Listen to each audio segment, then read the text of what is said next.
ကျွန်တော်တို့နှစ်ယောက်ဘန်ကောက်ကိုစရောက်ပြီးဆိုတော့ပထမဆုံးလုပ်တဲ့အရာကတော့ 7-Eleven က brand ဂျပန်ရေကတော့ပါမဖြစ်ပြီးတော့လစ်ပိုးပေါ့နော်အဲ့တော့ကျွန်တော် 7-Eleven ရောက်ပြီးဆိုတော့ဝယ်တောက်လို့ရှိတဲ့အရာတွေပါအေးမတော်ဘူးစားမယ်မတော်ဘူးစားမ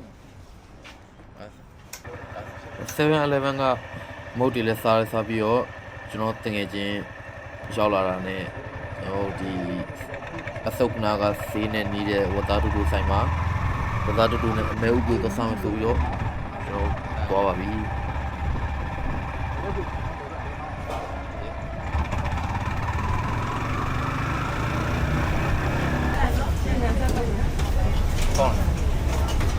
ကောင်းလားထုတ်တယ်နော်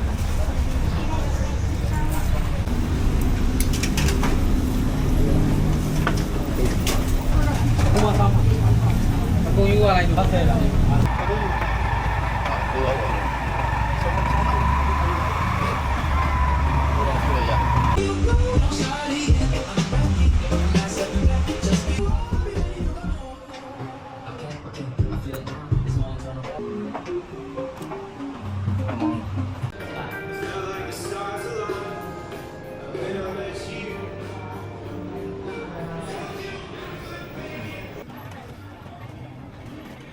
ညာဘန်းရောက်တော့ဒီ China Town ဘက်ကိုရှောက်သွားတယ်ပုံမှန်တိုင်းတော့ဒီပထမဆုံးရက်မှာလည်းကျွန်တော်တော်တော်များများလုပ်ပြခဲ့တယ်ဒီမနက်ပိုင်းမှာဆိုရင်ဝဒါရူသစားတဲ့ဒီ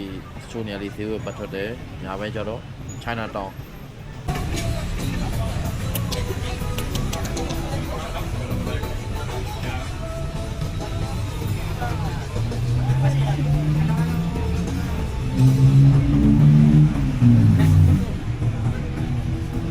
这边飞အောင်ခုကတရုတ်တန်းနဲ့ပြီးတော့ခောက်ဆန်ရိုးကိုရောက်သွားပါပြီခောက်ဆန်ရိုးမှာနှစ်ယောက်တော့ဝီတောက်မယ်ဆိုပြီးတော့ဆိုင်လေးလိုက်ရှာနေပါတယ်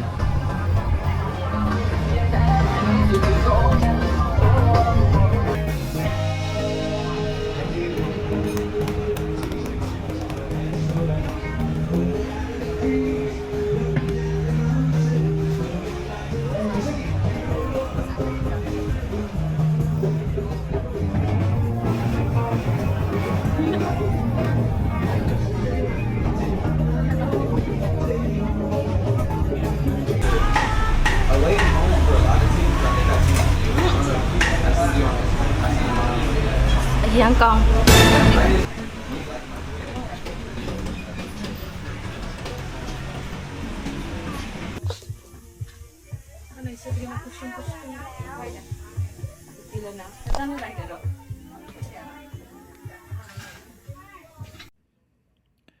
ညာပိုင်းကျတော့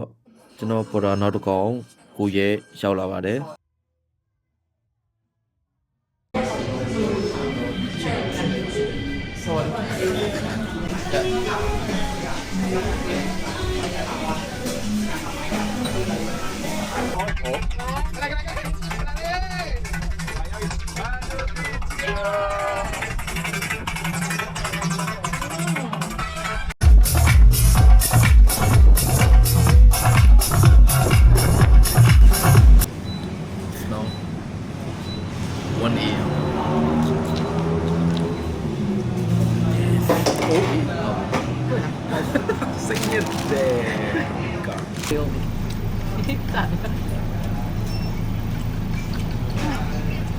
စလာမစလာများရတဲ့ ဟေးဘူးလို့ဆိုတာမျိုးဆွဲနေလိုက် ကျွန်တော်နှစ်ယောက်ဘန်ကောက်မှာပထမဆုံး2ရက်နေပြီးတော့မအရခံပြီးတော့ညင်ကြီးလိုက် အခုကတော့ဗီယက်နမ်နိုင်ငံဖူခေါမြို့လေးကိုသွားပါပြီအဲ့ဖူခေါမြို့မှာ